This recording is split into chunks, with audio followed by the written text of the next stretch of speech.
Olha só que pão mais lindo! Já parou para pensar que a gente pode usar o pinhão para fazer um pão? Um pão muito fácil e lindo e tem um sabor muito diferenciado com o pinhão.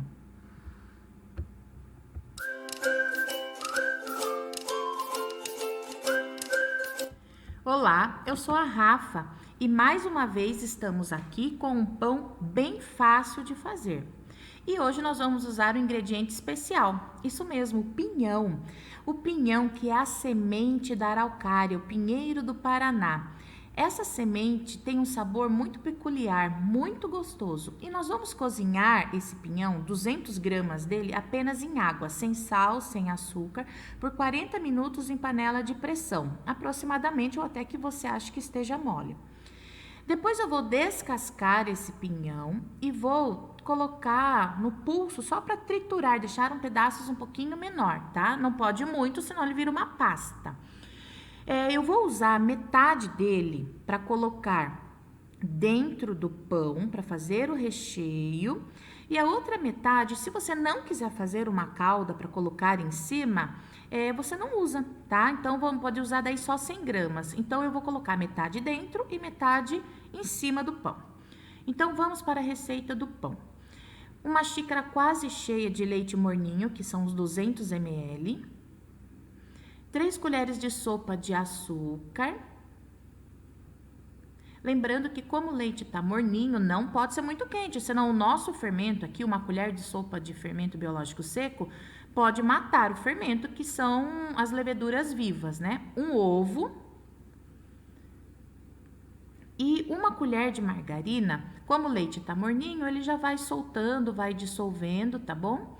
E aqui, por último, nós vamos colocar meia colherzinha de chá de sal. Sempre mexendo para ir ativando, tá? Agora, a farinha, nós já sabemos que nós vamos colocando aos poucos, aproximadamente 300 a 400 gramas de farinha, depende da sua farinha. Sovar muito bem. Lembrando que se você não sabe muito como sovar, tem um vídeo aqui em cima que explica sobre entre misturar os ingredientes e sovar, qual a diferença, né?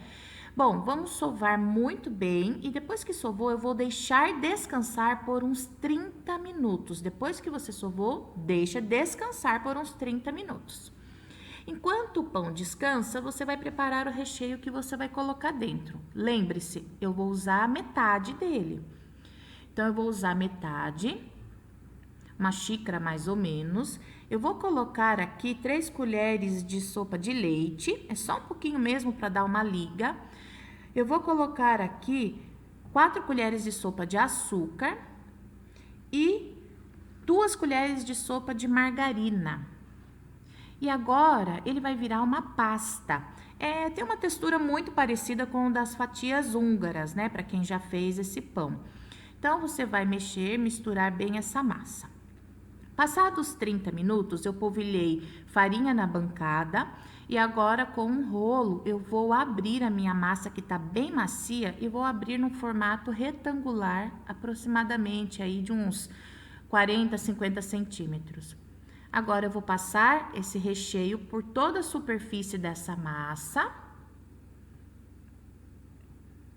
Isso, pode esticar bem, né? Lembrando, não deixe muito na pontinha, nas bordas, porque depois na hora de enrolar fica difícil, tá? É importante sempre deixar aí 1 centímetro de cada parte para ficar mais fácil para você conseguir enrolar essa massa.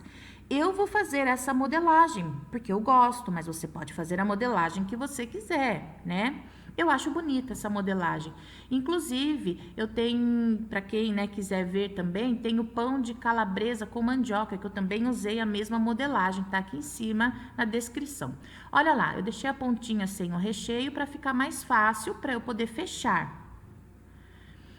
Bom, depois que eu fechei bem aqui, agora, essa parte, como eu disse, quem não tem muita habilidade, quiser fazer uma outra modelagem, tudo bem.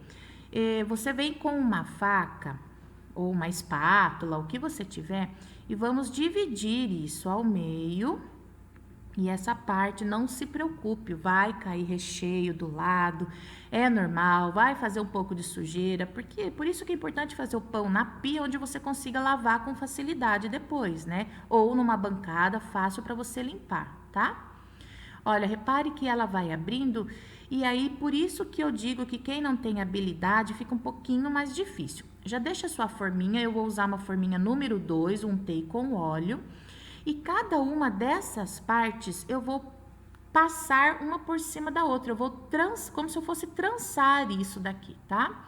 Então eu vou jogar do outro lado, depois eu venho com a outra e passo por cima. Ó, repare que foi caindo, não tem problema. Agora eu encaixei isso daqui dentro da minha forminha. Eu quero que fique exatamente assim. E vou deixar crescer por uns 40 minutos e vou assar. Enquanto está assando em forno pré-aquecido a 180 graus, eu quis fazer a calda. Além do pão, eu quis fazer a calda. Para essa calda, então, eu vou usar 2 colheres de sopa de margarina, 3 de açúcar e vou levar ao fogo e vou colocar agora em cima desse pão delicioso. Olha isso, gente. E aqui está o meu pão, ele tá com a calda, bastante pinhão por cima e olha que macio. E tá aí mais uma dica do nosso canal.